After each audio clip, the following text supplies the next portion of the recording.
कृष्णपृष्ठाय भूतले श्रीमते कृतदास्य अधिकारी इति नामिने नमो विष्णुपादाय कृष्णपृष्ठाय भूतले श्रीमते भक्तिवेदांत स्वामी इति नामिने नमस्ते सारस्वते देवे गौरवाणी प्रचारिणे निर्विशेष शून्यवादी पाश्चात्य देशतारिणे।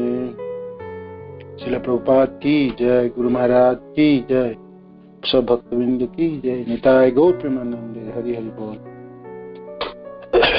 जय जय श्री चैतन्य जय नित्यानंद जय अद्वैत चंद्र जय गौर भक्त वृंद। जय जय श्री चैतन्य जय नित्यानंद जय अद्वैत चंद्र जय गौर भक्त वृंद। जय जय श्री चैतन्य जय नित्यानंद जय अद्वैत चंद्र जय गौर भक्त वृंद। चैतन्य महाप्रभु की जय, श्री श्री नित्यानंद गोसाई की जय, श्री श्री आदित्य ठाकुर की जय, श्री श्री गदाधर पंडित की जय, श्रीवास आदि गौर भक्त वृंद की जय, निताय गौर प्रेमानंदे। हरि हरि बोल। तो चैतन्य चरितामृत आदि लीला अध्याय 4 श्लोक संख्या 68 से शुरू करेंगे। इससे पहले तो मंगलाचरण की 5वां श्लोक की व्याख्या चल रही है। चैतन्य महाप्रभु क्यों प्रकट है, गुह्य कारण। तो राधा और कृष्ण दो आत्मा तो एक है, शरीर अलग थे, और अब दोनों शरीर मिलके महाप्रभु के रूप में प्रकट हुए। तो राधा कृष्ण एक आत्मा दुई देहधरी अनन्य वेल से रस आस्वादन करे। एबे अब से दुई एक एबे चैतन्य गोसाई रस आस्वादित दोहे होइला एकठाई। तो दोनों रस आस्वादन के लिए दोनों शरीर भी अब एक हो गए और महाप्रभु के रूप में प्रकट हुए। तो कृष्णदास कविराज गोस्वामी वर्णन करते हैं, आप महाप्रभु को समझने से पहले राधा और कृष्ण तत्व समझ जाएं, तो फिर आप महाप्रभु को समझ लेंगे, क्योंकि राधा और कृष्ण के मिलित रूप है। तो मैं पहले आपको राधा तत्व के बारे में वर्णन कर रहा हूँ, और राधा तत्व के बारे में वर्णन करते हुए समय भगवान जो राधा रानी है वो भगवान कृष्ण की शक्ति है, शक्तिमान की शक्ति है। तो शक्ति और शक्तिमान दोनों एक ही है, आध्यात्मिक जगत में कोई भेद नहीं है, है ना, दोनों अभिन्न है। शक्तिमान की शक्ति है, शक्ति के बिना क्या शक्तिमान है, और शक्ति है शक्तिमान नहीं है तो क्या मोल है। जैसे राजा है, कोई प्रजा नहीं है तो क्या राजा, किस चीज के राजा, और सिर्फ प्रजा ही प्रजा है, कोई राजा नहीं है तो क्या प्रजा, क्या प्रजा। तो राधा रानी है से कृष्ण नहीं है तो क्या राधा रानी की मोल है, और कृष्ण कृष्ण है, सिर्फ कृष्ण ही और राधा रानी है तो क्या कृष्ण है, क्या कृष्ण है। तो एक दूसरे के परिपूरक है। तो कविराज गोस्वामी राधा तत्व को समझाने के लिए भगवान कृष्ण के अंतरंगा शक्ति के बारे में वर्णन किए। तो अंतरंगा शक्ति के 3 विभाजन है, एक है संदिनी, संबित और आह्लादी। ऐसे अनगिनित शक्तियां हैं भगवान कृष्ण की। भगवान कृष्ण असीमित है तो उनकी शक्तियां भी असीमित है, तो तभी भी उनके अनगिनित असीमित शक्तियों को 3 रूपों में विभाजित किया जाता है। माया शक्ति, बहिरंगा शक्ति जिसका कार्य क्षेत्र इस भौतिक संसार है, तटस्था शक्ति जो जीव है, जो हम सब है, और अंतरंगा शक्ति जिनके कार्य क्षेत्र भगवान के आध्यात्मिक जगत में है, या भगवान इस धराधाम में प्रकट होते तो अपने जनों के साथ, तो जहां पर भी महात्मा जन है ना, वो दैवी शक्ति, महात्मा नास्तु माम पार्थम दैवीम प्रकृति नास्ति। तो इस भौतिक संसार में भी जब भगवान के साथ संबंधित है कोई व्यक्ति, भगवान के नाम रूप गुण लीलाधाम, तभी अंतरंगा शक्ति होती है। ये अंतरंगा शक्ति के 3 विभाजन, संधिनी, संबित, आह्लादिनी। संधिनी और संबित के हमने वर्णन सुने हैं पिछले क्लासों में। आज आह्लादिनी शक्ति की व्याख्या होगी, इस श्लोक से शुरुआत। ठीक है। संधिनी जो है भगवान के भगवत तत्व हमेशा अक्षुण्ण रहता है उस शक्ति के प्रभाव से। भगवान कभी भी किसी जगह पे प्रकट हो और किसी भी रूप में प्रकट हो तो भगवान के भगवत्ता में कोई फर्क नहीं होता। जैसे को मत्स्य रूप में आए, कूर्मा आए, बराह में आए, भगवान 1 महीने के छोटे से बच्चे 1 दिन के हो, भगवान के भगवत तत्व हमेशा अक्षुण्ण रहता है। हम सबों के लिए ये समझ पाना बहुत भारी पड़ता है क्योंकि हम बद्ध अवस्था में हैं और हम जीव तत्व हैं। हम कोई भी विषय वस्तु को अपने से तुलना करते हैं। जैसे 1 दिन के बच्चे, वो तो 15 दिन के बच्चे, 1 महीने के बच्चे, वो तो करवट ले नहीं सकता मनुष्य के कोई बच्चा है। और पुतना को मार दिया भगवान, है ना, पुतना जैसे राक्षसी को, तो वो तो जिस समय में वो 1 महीना भी पूरा नहीं हो भगवान के प्रकट। तो ये से अद्भुत लीला है भगवान कृष्ण की।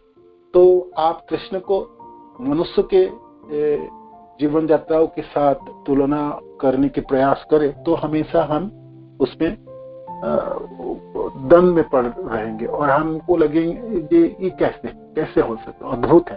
तो ये है भगवान के भगवत्ता हमेशा अक्षुण्ण रहते हैं। किसी भी समय, किसी भी देश में, किसी भी परिस्थिति में वो कभी नष्ट नहीं होंगे, है ना। भगवान हमेशा ही शक्तिशाली, शक्तिमान होंगे।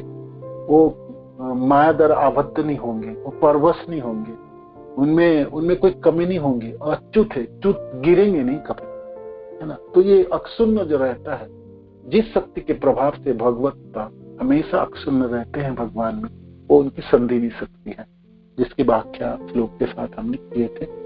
तो कृष्णदास कविराज गोस्वामी समझाने के लिए प्रयास किए सारे 5-6 श्लोकों में प्रभुपाद के सुंदर सुंदर तात्पर्य। आपको उसको याद रखना, तभी आपने आह्लादिनी शक्ति तक पहुंच पाए। दूसरी जो शक्ति है, अंतरंगा शक्ति के दूसरी विभाजन है, वो संबित है। संबित मैंने चित्त शक्ति है, जो संबित जो है, जो चित्त शक्ति है।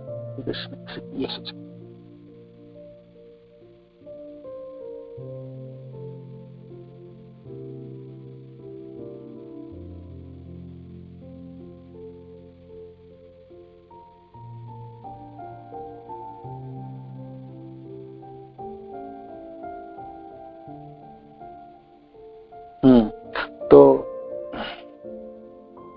जो संबित जो शक्ति, जो चित्त शक्ति कहते हैं, जिसको ज्ञान शक्ति कहते हैं। तो भगवान हमेशा ज्ञानवान रहते हैं। कभी भी भगवान किसी भी जगह में प्रकट हुए और फिर दोबारा प्रकट होंगे। भगवान मानो कि कृष्ण बन के गए और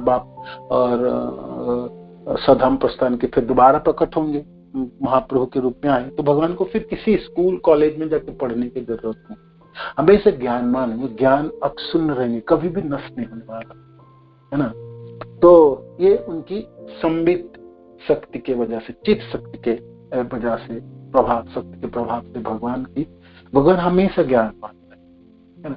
जैसे हम मनुष्य, अभी हम PhD भी कर ले, कितनी बड़ी डिग्री भी कर ले, और ये जीवन नष्ट हो जाए, शरीर ढल जाएंगे, अगले बार जब जन्म लेंगे तो हमको फिर वही प्राइमरी स्कूल से शुरुआत करनी पड़ेगी, फिर वही ABCD सीखना, हर चीज दोबारा शुरू करना है, सब कुछ भूल, कुछ भी याद नहीं। भौतिक संसार के कोई भी वस्तु, कुछ भी हमारे साथ नहीं होंगे, कुछ भी नहीं। तो ये नष्ट होने वाला है। तो किंतु भगवान के ज्ञान, हमेशा भगवान ज्ञानवान रहे, है ना। वो उनको किसी स्कूल कॉलेज में किसी से पढ़ाई नहीं करनी पड़े। हाँ, नरलीला करते समय भगवान गुरु धारण करते हैं। महाजैन जन गत सपंथा, भगवान जो करेंगे उसी को अनुकरण करते हैं मनुष्य सब। ठीक है, तो अच्छा है, पढ़ाई लिखना चाहिए, गुरु के आप चरणाश्रित होके।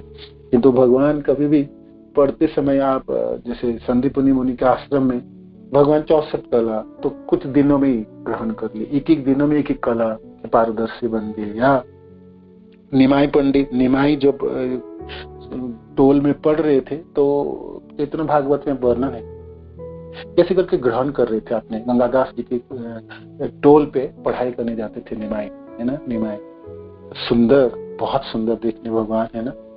तो पुथी हाथ में है और बाल कुंचित केस राशि है और प्रकांड शरीर, बहुत लंबे है भगवान और इतने सुंदर है ना, गौर वर्ण। और जगन्नाथ मिश्र जी के घर से निकल के बहुत त्वरित गति से चले जा रहे, गंगादास जी के टोल पे जाना है, पढ़ाई करना है ना। भगवान पढ़ने जा रहे, है ना। तो भगवान द्रुत गति से निकल के जा रहे हैं। तो ये दृश्य वृंदावन दास ठाकुर वर्णन करते हैं, ये दृश्य बिल्कुल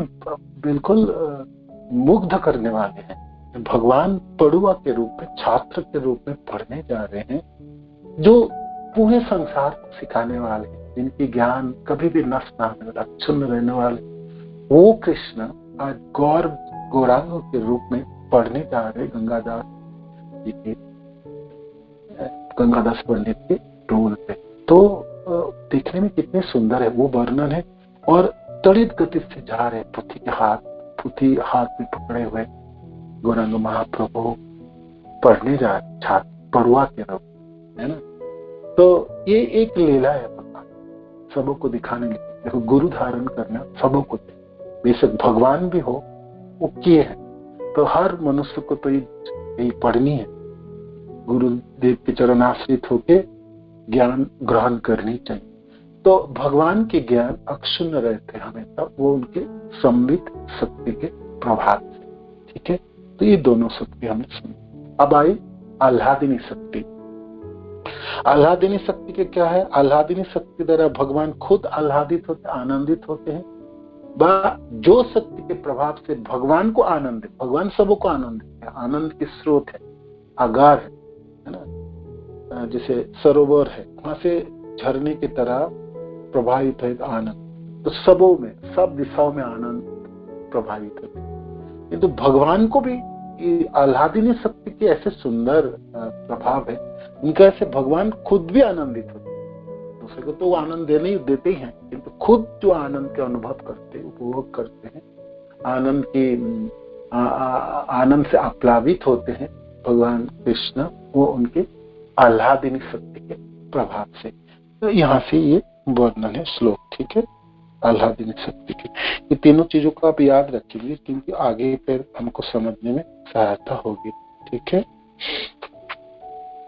तो 68 से हम शुरू करते हैं। आह्लादिनीर्सार प्रेम सार भाव, भावेर परम काष्ठा नाम महाभाव।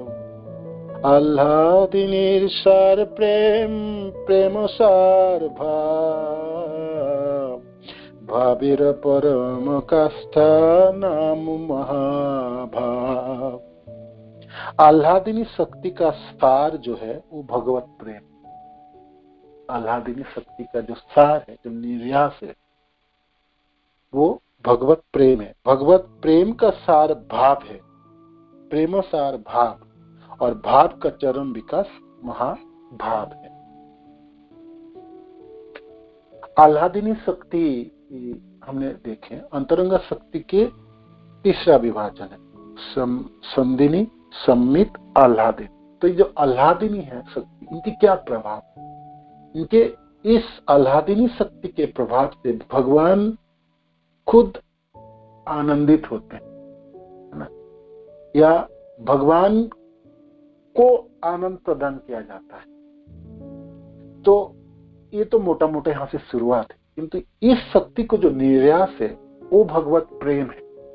भगवत प्रेम से ही भगवान आकर्षित होते हैं। हम सब जानते हैं कृष्ण प्रेम से, जैसे भगवान कृष्ण को आप किसी चीजों से आप बांध नहीं सकते और किसी से आप उनको आकर्षित नहीं कर सकते, एक ही चीज है, वो भगवत प्रेम से। है ना। भगवान खुद भी कहते हैं ना, पत्रम पुष्पम फलम जो में प्रत्यात तदाम भक्त उपहृतम अस्नामी प्रयतात्म, प्रयतात्म प्रेम से दिए हुए पुष्प, प्रेम के भिखारी हैं, है ना? प्रेम से वो बांधा जा सकता है। तो ये भगवत प्रेम की बात है। तो आह्लादिनी शक्ति की जो निर्यास है वो भगवत प्रेम। भगवान अजीत को जीतने के लिए और किसी चीजों से नहीं बंधा जा सकते, है ना। ये प्रासे अजितो जीतो अपि असि तई त्रैलोक्यम, तीनों लोकों में बांधने की शक्ति किसी को भी नहीं। कृष्ण किसी चीजों से भी बसीभूत नहीं हो, आकर्षित नहीं सकते उसको धन देके, वो ज्ञान से, उनको तपस्या से, उनको दानों से, किसी भी नहीं, किसी भी है ना। ऐसा कोई संसार की कोई विषय नहीं है जो जिससे वो आकर्षित हो। एक चीज है जिससे कृष्ण आकर्षित होते और बांधा जा सकता है, वो प्रेम से, भगवत प्रेम से। तो आह्लादिनी शक्ति की जो कृष्ण को सबसे ज्यादा आनंद देने वाले, जो आनंद प्रदान करते हैं, उस आह्लादिनी शक्ति का जो निर्यास रूप है वो भगवत प्रेम। भगवत प्रेम के भी निर्यास उसको भाव कहलाते हैं। भगवत प्रेम का जो सार है वो भाव है, उसका कंडेंस रूप है, भाव है। और भावों की जो चरम विकास है वो महाभाव। तो हम सबों की साधक जनों के लिए भगवत प्रेम ही प्राप्त हो जाए हमारे लिए, वो ओहो भाग्य। हाँ, जहां तक भाव की बात है, जब प्रेम प्राप्त हुई तो प्रेम के भी स्तर होते हैं तरह तरह के, वो इस अध्याय में वर्णित होंगे। क्योंकि यहाँ पे अब कबीराज गोस्वामी को राधा रानी तक पहुंचाने का प्रयास करते। तो कहते हैं जब भगवत प्रेम उत्पन्न है तो प्रेम की जो गाढ़ा रूप है वो भाव, और भावना की जो विकास रूप है वो होगी महाभाव होगी। आह्लादिनी शक्ति से भगवत प्रेम उत्पन्न होता है, श्रील प्रभुपाद, जिसके दो विभाग होता है, भगवान का शुद्ध प्रेम तथा मिश्रित प्रेम। जैसे हम सब साधन भक्ति में है तो हम भाई वैधि भक्ति हो या रगानुगा भक्ति हो, तो ये साधन भक्ति के दो विभाजन है। तो हम जो जितने भी श्रोता है इस क्लास के, तो हम ठीक है, हम गुरुदेव की कृपा से, भगवान कृष्ण की कृपा से, हम श्रील प्रभुपाद की कृपा से हम साधन भक्ति को अपनाएं और हम साधन में अभी लगे हैं। और हमारा उद्देश्य है, हमारा अभिलाषा है जो हम एक दिन कृष्ण प्रेम प्राप्त करेंगे। साधन भक्ति को ठीक से करके भाव भक्ति में पहुंचेंगे और भाव भक्ति व प्रेमा भक्ति में पहुंचेंगे। तो अभी हमारा मिश्रित है, जो भी साधना भी हमारा मिश्रित है, शुद्ध नहीं। साधना शुद्ध होगी और फिर भाव भक्ति में पहुंचेंगे, और भाव भक्ति से कृष्ण की कृपा और कृष्ण जनों की कृपा से हम प्रेम को प्राप्त करें। तो इसलिए श्रील प्रभुपाद जी कहते हैं जो शुद्ध प्रेम, जो भगवत प्रेम की जो बात आई, तो उनमें दो भाग है, तो शुद्ध प्रेम है और एक मिश्रित प्रेम है। आह्लादिनी शक्ति श्री कृष्ण से प्रकट होती है और भगवान को आकर्षित करने के लिए जीव को प्रदान की जाती है। ये सबसे सुंदर आह्लादिनी शक्ति की उत्स तो कृष्ण ही है, कृष्ण से प्राप्त होता है, जीवों में प्राप्त होता है। जीव जब साधन को अंगीकार करता है, जब जीवन में अभिलाषा रखता है, जे कभी मैं कृष्ण से प्रेम कर कृष्ण, क्योंकि हर जीवनों में हर समय कृष्ण ही प्रेम की, है ना। कृष्ण तो जैसे एक माँ अपने बच्चे को देखभाल करती है, खिलाती पिलाती, वो बड़ी करती है, निरंतर वो बच्चे के प्रति आकर्षित रहती हैं, ऐसे भगवान जीवों के प्रति रहते हैं, हर पल तत्पर रहते हैं और हर चीजों के लिए बंदोबस्त करते हैं। ये तो हम इतने अभागा हैं और इतना मूढ़ है और विमुख है कृष्ण से, हम देख नहीं पाते पीछे जो करने वाले, जो हमारे सब कुछ नियंत्रण करते हैं, और कैसे खुश रहेंगे हम, कैसे आनंदित होंगे, उसके लिए सब बंदोबस्त करते हैं, किंतु हम उसको देख नहीं पाते। और हम हमेशा लालायित रहते हैं भौतिक संसार के भोग के प्रति। कृष्ण की जो प्रेम है, कृष्ण की जो सेवाएं है, कृष्ण की जो ममता है, स्नेह है, वो हम कभी ना देख पाते, है ना। क्योंकि हमारी आंखों में, हमारी इंद्रिया में, हमारा सारे पर्दा पड़ा रहता है। हर जीवन में हम अपनी इंद्रियों को तृप्त करने के लिए कृष्ण की तरफ कभी भी मुड़ के नहीं देखते और हम कभी सोचते भी नहीं। तो गुरु कृष्ण प्रसाद देता है भक्ति लिखता, इस जीवन, मनुष्य जीवन में गुरुदेव की कृपा से, कृष्ण की कृपा से, जब भक्ति लता के बीज प्राप्त होते हैं तब मनुष्य धीरे धीरे समझ, ओहो कृष्ण कितना कुछ करते हैं, हमारे तत्पर रहते हैं। वही हमारी सुविधा है। भगवान कृष्ण कहते भी गीता, मैं आपकी गति हूँ, गति भक्ता प्रभु साक्षी, मैं पिता हम तो माता धाता पिता, मैं आपके लिए सब कुछ हूँ, है ना।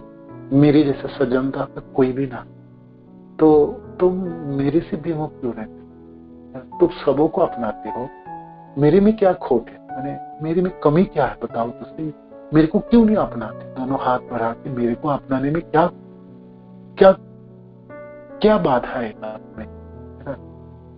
मैं ही आपका मित्र हूँ, सुरहित हूँ, मैं आपकी गति हूँ, मैं आपके लक्ष्य हूँ, मैं आपके निवास हूँ, मैं आपके सब कुछ हूँ। भगवान गीता के श्लोक आप जब पढ़ेंगे ना, दो श्लोक के बाद ही भगवान कहेंगे कि मेरे बिना तो आपका कोई ना। तो ये बात बताओ, मेरे को क्यों भूल, मेरे प्रति क्यों नहीं आ सकते और मेरे को क्यों नहीं देख पाते, मेरे में संबंध क्यों नहीं स्थापन कर लेते, मेरे में आसक्ति क्यों नहीं। तो भगवान अपने तरफ से हर पल लालायित रहते हैं, ये जो मेरे संतान है, ये मेरे पुत्र हैं, ये मेरी तरफ कब उन्मुख हो, मेरे साथ कब चलेगा, मेरे हाथ कब पकड़े, है ना। ये भगवान की लालसा। जीव की लालसा क्या है, भोग की प्रवृत्ति। हम भोग में पढ़ के इस बद्ध अवस्था को प्राप्त हो गया और कृष्ण के उन्मुख होते है ना। अनादि बहिर्मुख जीव कृष्ण भूली, कृष्ण भूली से ही जीव अनादि बहिर्मुख, अतएव माया तारित है। अनादि काल से कृष्ण को भूल के इसलिए माया हमको पकड़ ली है और दुख देता है। साधु शास्त्र कृपाई यदि कृष्ण उन्मुख हो, सही जीव निस्तारे माया तारे छाड़े। तो ये साधु शास्त्र गुरु सब कुछ प्रदान किया, कृष्ण की पुकार आह्वान, ये क्यों नहीं आते हो, आओ मेरे पास। तो इस जीवन में हाँ साधन भक्ति को अपनाए, साधन हम कर ही रहे और जीवन में अभिलाषा है गुरुदेव जी के पास, ये एक दिन कृष्ण प्रेम प्राप्त करूंगा। क्या प्रेम है, कृष्ण में आसक्त हो जाऊंगा, कृष्ण के नाम गुण रूप लीला धाम, और कृष्ण अच्छा लगने लगे, कृष्ण ही गति होगी, कृष्ण ही सुहृद होगा, कृष्ण ही पिता होगी, माता होगी, कृष्ण ही सब कुछ होगा। एक दिन वो चीज हम अपने हृदयंगम कर पाए, है ना। इस भौतिक संसार में रह के भी उस चीज को हम अंगीकार कर पाएंगे। वो कैसे कर पाएंगे, वो कृष्ण द्वारा प्रदत्त तो आह्लादिनी शक्ति जीवों को प्रदान किया जाता है। वो आह्लादिनी शक्ति सुप्त रहता है क्योंकि उनकी भौतिक शक्ति के प्रभाव, बहिरंगा शक्ति के प्रभाव से वो भोग के प्रति आसक्त, जब भी वो भक्ति को स्वीकार करता है, साधन भक्ति को अपनाता है, तो आह्लादनी शक्ति के बीज अंकुरित होते हैं। ठीक है, वो मिश्रा में रहता है, शुद्धता नहीं होती है किंतु है तो। इसलिए श्रील प्रभुपाद कहते हैं शुद्ध जो प्रेम है, भगवत प्रेम की दो विभाजन, एक शुद्ध प्रेम है, एक मिश्रित प्रेम है। ये मिश्रित शब्द है हम सब साधक भक्त जनों के लिए। तो ये मिश्रा में क्या होगा, मिश्रा में जो मिश्रण है, जो बाकी चीज भी इसमें भी थोड़ी बहुत है आसक्ति, अभी भी संसार के प्रति आसक्ति, भोग के प्रति आसक्ति, अभी भी काम क्रोध लोभ मोह मात्सर्य ये सब है। तो ये मिश्रण है ना, ये इसको छटाई करते करते एक दिन जो सार होगी वो शुद्धता को प्राप्त होगी, किंतु है तो अभी भी मिश्रण प्रेम है। तो इसलिए साधन भक्ति में भी कृष्ण के प्रति बढ़ने के लिए, आगे बढ़ने के लिए उनमें भी ये सब स्नेह ममता होती है, शुद्धता नहीं, उसमें मिश्रण है। तो ये मिश्रा कहलाता है। आगे, केवल तभी जीव भगवान का शुद्ध प्रेम बनता है, केवल तभी जीव भगवान का शुद्ध प्रेमी बनता है। कब बनता है, आह्लादिनी शक्ति श्री कृष्ण से प्रकट होती है और भगवान को आकर्षित करने के लिए जीव को प्रदान की जाती है। केवल तभी जीव भगवान का शुद्ध प्रेमी बनता है। किंतु जब यह आह्लादिनी शक्ति बहिरंगा भौतिक शक्ति से मिश्रित होकर जीव से उत्पन्न होता है तो वह कृष्ण को आकर्षित नहीं करता। जब ये आह्लादिनी शक्ति भौतिक शक्ति के साथ मिश्रण होगा, मिश्रित हो जाता है, तब वो कृष्ण को आकर्षित नहीं करता। उल्टे जीव भौतिक शक्ति का चकाचौंध से आकर्षित हो जाता है। भगवान कृष्ण की शक्ति है, तीनों शक्ति तो कृष्ण की है, ठीक है। किंतु जब आह्लादिनी शक्ति जब आह्लादिनी शक्ति श्री कृष्ण से प्रकट होती है और भगवान को आकर्षित करने के लिए जीव को प्रदान की जाती है, केवल तभी जीव भगवान का शुद्ध प्रेमी बनता है। एक पॉइंट है। दूसरे, किंतु जब यही आह्लादिनी शक्ति बहिरंग भौतिक शक्ति से मिश्रित होकर जीव से उत्पन्न होता है, तब तो वह कृष्ण को आकर्षित नहीं करते, उल्टे जीव भौतिक शक्ति की चकाचौंध से आकर्षित हो जाता है। उस समय जीव भगवत प्रेम में उन्मत्त होने के बदले भौतिक इंद्रिय भोग के पीछे उन्मत्त हो उठता है।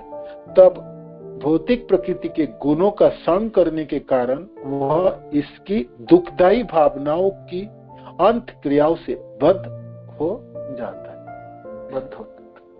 इसलिए बद्ध अवस्था है हमारी, बद्ध अवस्था है। तो भगवान कृष्ण की आह्लादिनी शक्ति को हमने प्राप्त नहीं, बहिरंग शक्ति के चपेट में, बहिरंग शक्ति के चपेट में ये है।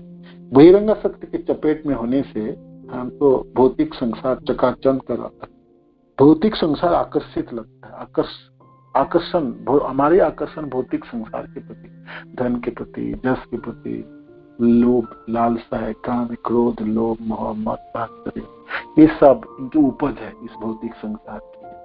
धन कमाने की, प्रतिद्वंदियों की होड़ है, दूसरे को नीचा दिखाने की होड़, और अपने को बड़ा दिखाने की है, ये सब भौतिक संसार की उपज,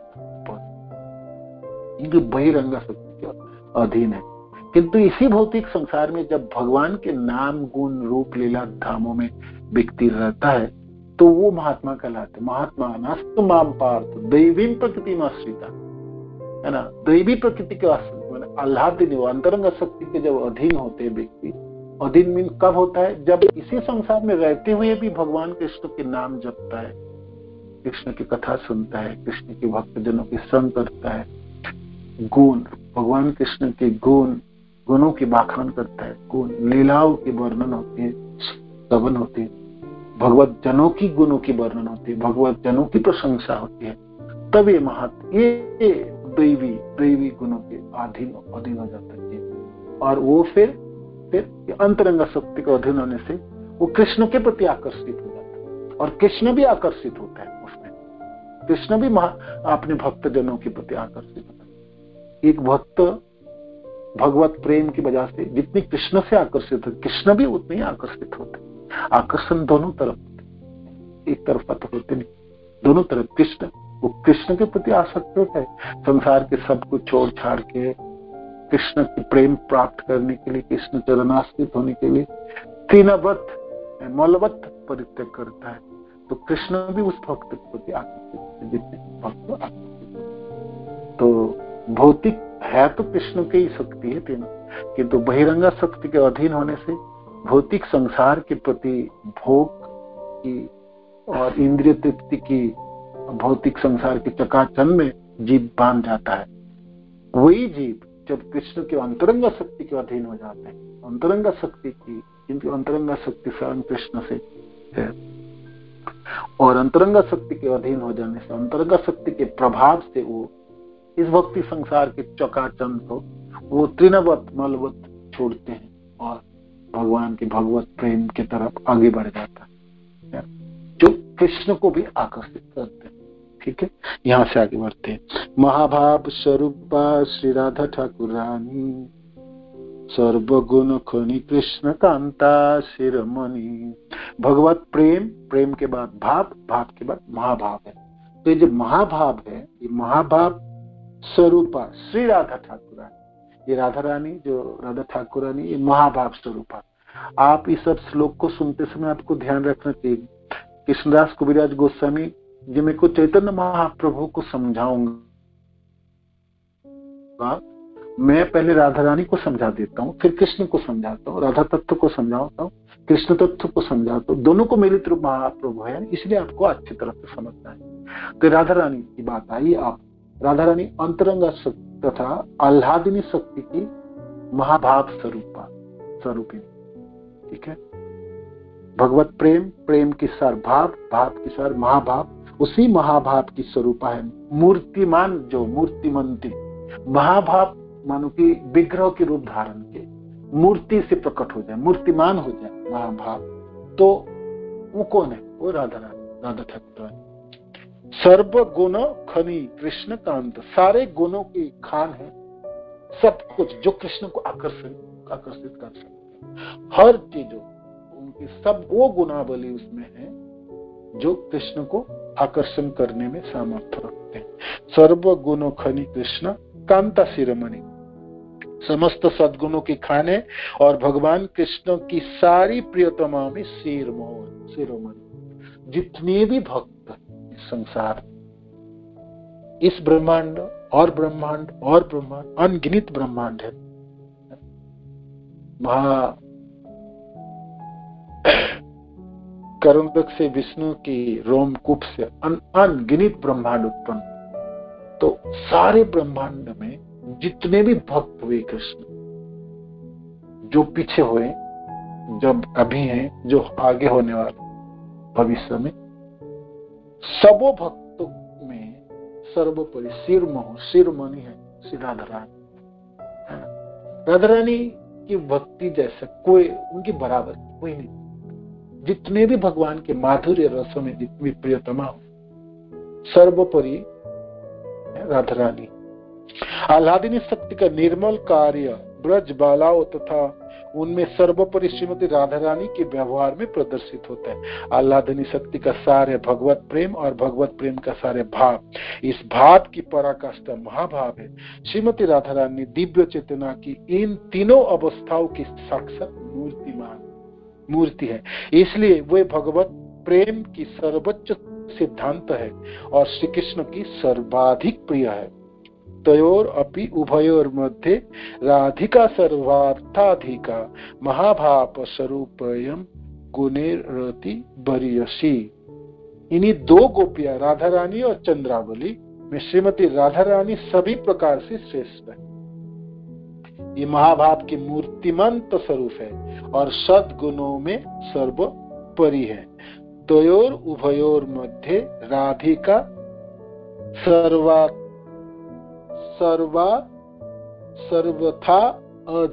सर्वथा अधिका महाभाप स्वरूपेयम गुणै अति बरियसी।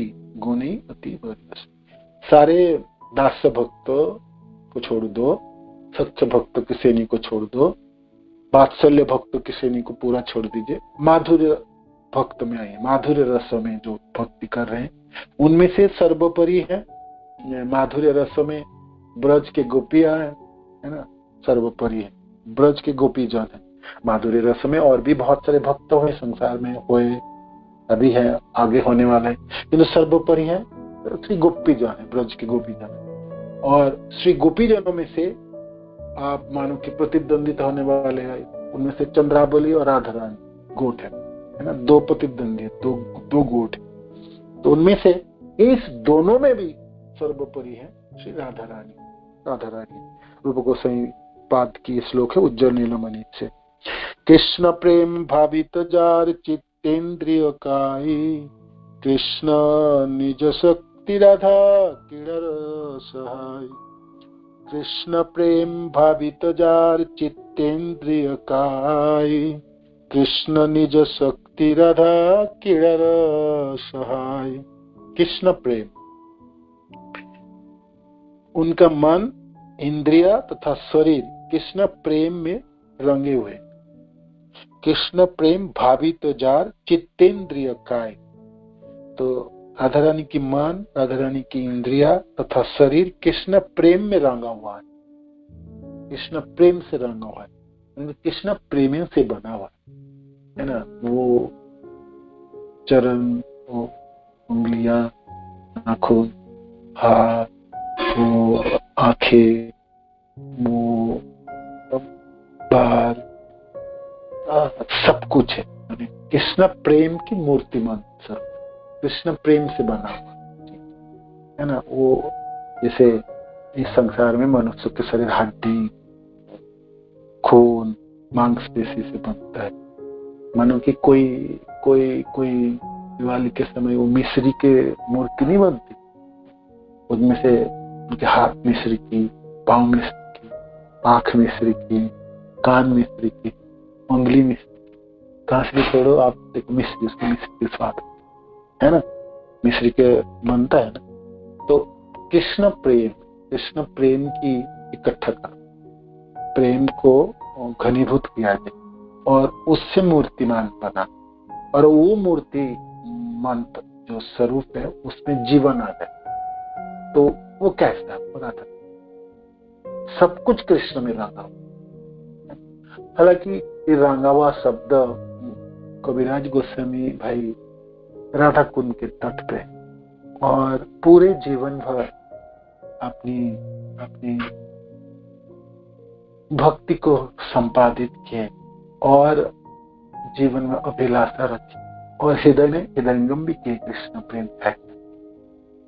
वो ठीक से इसलिए वो शब्द है, यहाँ पर एक शब्द है चित्तेंद्रिय का है, कृष्ण में रंगा हुआ इंद्रिय, सारी इंद्रिया ही कृष्ण प्रेम से रंगा हुआ। सब कुछ है, उनके मन कृष्ण प्रेम है, इंद्रिय कृष्ण प्रेम है, शरीर के अवयव कृष्ण प्रेम है, सब कुछ कृष्ण भारी। हम सबको समझने में यहाँ पर थोड़ा सा अटपटी इसलिए लगता है, हमारे शरीर और हमारी आत्मा दोनों थक है। शरीर भौतिक चीजों से बना है, आत्मा सच्चिदानंद है और वो बहुत सूक्ष्म उसको हम देख, किंतु जो सच्चिद आनंद में बना हुआ चीज और उनमें से सत और चित नहीं, सिर्फ आनंद से बना हो, कोई पूरा मूर्तिमान हो, तो फिर क्या, सत भी नहीं है उसका, चित भी नहीं, सचित तो वो भी थोड़ी सी उसको अलग करो भाई, तो जरूर सिर्फ आनंद से आह्लादनी से बना वो मूर्तिमान का स्वरूप राधा रानी।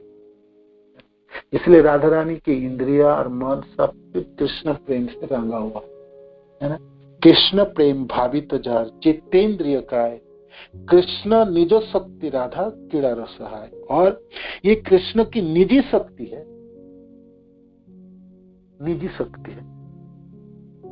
हम भी कृष्ण की शक्ति है, किंतु हम विभिन्न अंश हैं, हम तटस्थ शक्ति, किंतु जो प्रत्यक्ष शक्ति है निजी, वो है निजी शक्ति है, और वो उनकी लीलाओं में उनकी सहायता करते हैं। भगवान कृष्ण की लीला में सहायता करते हैं, निजी जान, अपना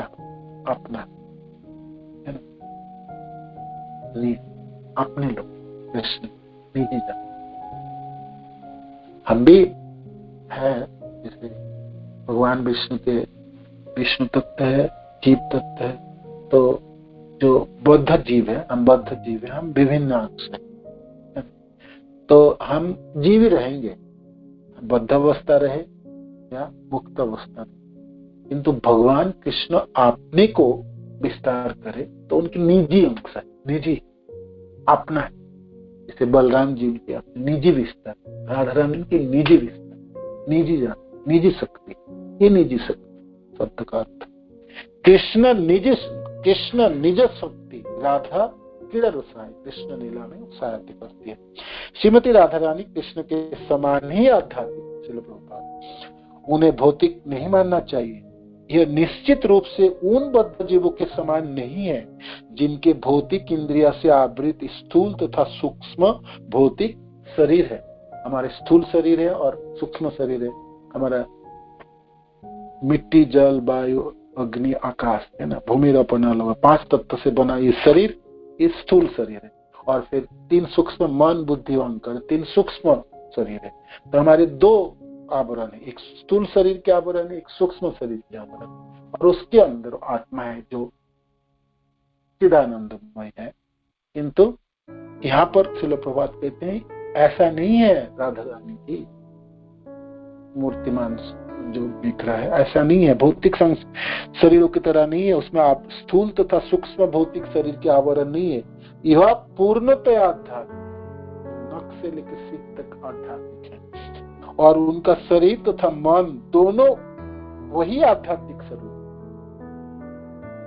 ऐसा नहीं शरीर एक है, मन तो सूक्ष्म है, स्थूल, ऐसा नहीं, सभी आध्यात्मिक है। चूंकि उनका शरीर आध्यात्मिक है, अतः उनकी इंद्रिया भी आध्यात्मिक है। हमारी इंद्रिया जड़ इंद्रिय ताहे कान जीवे फैले विषय सागरे तार मध्य जीवाति लोभमय सुदुर्मति ताकि जेता कठिन संसार। ये जड़ इंद्रिया है को जितना बहुत मुश्किल है ना। कृष्ण बड़ दयामय करिवारे जीवात सब प्रसाद अन्न दिल भाई श्री अन्नमृत पाओ राधा कृष्ण गुण गाओ प्रेम डाक्टर। इस जड़ इंद्रिया को जीव को फंसाता है, बुद्धावस्था को प्राप्त कराता है। जड़ता है ना, इंद्रिया में जड़ है ना। अथ श्री कृष्ण नाम आदि न भवित ग्राह्य में सेवन मुखे जीवाद स्वयं एवं स्फुट अथ। ये जो नाम कृष्ण के नाम है ये आध्यात्मिक है, इसको ये जड़ इंद्रिय से हम नहीं पकड़ सकते। इसी जीवा को और मुख में सेवा में लगाए, नाम को उच्चारण करे, कृष्ण प्रसाद ग्रहण करते रहे, तो धीरे धीरे जड़ता में आध्यात्मिकता प्राप्त होता है। और फिर एक दिन भगवान के नाम गुण लीला धाम को हम ग्रहण करते। तो ये जीवों की अवस्था है, किंतु राधा रानी के लिए उनके शरीर, उनके मन, उनके इंद्रिया सब आध्यात्मिक है। उसमें थोड़ी बहुत भी जड़ता नहीं, किसी चीज में एक बिंदु भी नहीं, कुछ भी उसमें कोई भौतिकता नहीं। तो सब कुछ आध्यात्मिक है, अतः उनके इंद्रिया भी आध्यात्मिक है। इस तरह उनका शरीर, मन तथा इंद्रिया कृष्ण प्रेम से पूर्णतया दीप्तिमान है। वे साक्षात आह्लादिनी शक्ति का मूर्तिमंत स्वरूप है। आह्लादिनी शक्ति की, भगवान आह्लादिनी शक्ति की कोई मूर्ति बनाया जाए तो दिखने में कैसे होंगे, उनके व्यवहार कैसे होगी, चाल चलन कैसे होगी, वाणी कैसे होगी, कार्य कैसे होगी, वो आपको देखना है। तो राधा रानी आपके पास, राधा रानी आपके पास। अतएव वे श्री कृष्ण के उपभोग की एकमात्र स्रोत है कृष्ण की उपभोग। श्री कृष्ण ऐसे किसी वस्तु को भोग नहीं कर सकते जो आंतरिक रूप से उनसे भिन्न हो। अतएव राधा तथा श्री कृष्ण अभिन्न है। श्री कृष्ण के अंतरंगा शक्ति के संधिनी अंश से श्री कृष्ण का सर्वाकर्षक स्वरूप प्रकट होता है, और वही अंतरंगा शक्ति आह्लादिनी रूप में श्रीमती राधा रानी को प्रस्तुत करता है। भगवान तो संधिनी शक्ति के रूप में प्रकट होते हैं, सर्वाकर्षक है ना। मोर मुकुटधारी, हाथे बांसुरी लेके, कानों में कुंडल, गले में वरमालाई, पीताम्बर धारण करके सर्वाकर्षक कृष्ण खड़े हैं। किंतु ये भगवान की संधिनी शक्ति की वही प्रकाश है। तो उससे को भी उस कृष्ण को भी मात देने वाले कृष्ण की शक्ति, ना संधि ना सम्मित आह्लादिनी शक्ति के मूर्तिमंत रूप है श्री राधा रानी। और वही अंतरंगा शक्ति आह्लादिनी रूप में श्रीमती राधा रानी को प्रस्तुत करती है, जो सर्वाकर्षक को भी आकृष्ट करते हैं। भगवान कृष्ण भी आकृष्ट करते हैं मनुष्य को। तो भगवान कृष्ण को आकर्षण अनुभव करने का शक्ति कृष्ण सबको आकर्षित करते हैं, क्योंकि कृष्ण संधिनी शक्ति की मूर्तिमंत प्रकाश स्वरूप। तो जीव तो आकर्षित हुई जाए, किंतु वो कृष्ण किससे आकर्षित होते? कृष्ण की आह्लादिनी शक्ति की मूर्तिमंत स्वरूप श्री राधा रानी, जो कृष्ण को भी आकर्षित करते हैं। श्री कृष्ण की दिव्य लीलाओं में श्रीमती राधा रानी का कोई समानता नहीं कर सकता, किसी ने भी समानता नहीं कर सकता। ऊपर के तो बाकी थे, उनकी बराबरी तो कोई भी नहीं। श्री राधा रानी की जय। श्री राधा ठाकुरानी, श्री राधा ठाकुरानी। तो यहाँ तक पढ़े हमने श्लोक, ठीक है। कल पढ़ेंगे आगे श्लोक आएंगे राधा रानी के भावनाओं को आगे बढ़ाने के। राधा प्रेम क्या है और कृष्ण की प्रेमिकाओं में कितनी विभाजन है थोड़ा बहुत वो पढ़ेंगे, थोड़ी सी उज्जैन मन से श्लोक पढ़ के समझने के प्रयास करेंगे और राधा रानी के बारे में और आप ध्यान रखिए संदिनी, सम्यक, आह्लादिनी तीनों को याद रखिए। आह्लादिनी की में जो सार है भगवत प्रेम है, भगवत प्रेम के साथ भाव है, भाव की महाभाव, ये महाभाव की जो प्रकाश स्वरूप है श्री राधा रानी। अब राधा रानी की गुणावली वर्णित है, ठीक है। आगे श्लोक हरे कृष्ण। श्री प्रभुपाद की जय, गुरु महाराज की, आप सफल की जय, निताय गौर प्रेमानंद हरि बोल। तो किसी को कोई प्रश्न है तो पूछ सकते हैं, कोई ऐड करना चाहते प्लीज कर सकते हैं। हरे कृष्ण हरे कृष्ण। वाञ्छा कल्पतरुभ्यश्च कृपा सिन्धुभ्यैव च पतितानां पावनेभ्यो वैष्णवेभ्यो नमो नमः। श्री प्रभुपाद की जय, गुरु महाराज की जय, निताय गौर प्रेमानंद हरि बोल।